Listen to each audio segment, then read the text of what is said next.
Number one characteristic of wealthy people is getting into something way before the masses gets involved in it. And the trend for the early 1990s is all about the dot-coms, websites, online, internet, telecommunication. Think about it for a moment. Imagine you got involved in google.com years ago. Where would your family be today?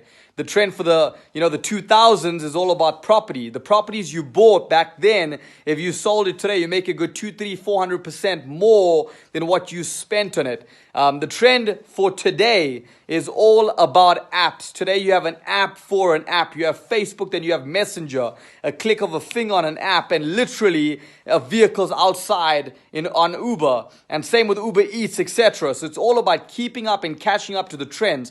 But most importantly, why are people so late? It's because they're skeptical. You got to understand, skeptical people are broke people. Open-minded people are successful people. Find the next trend. Take action in the now.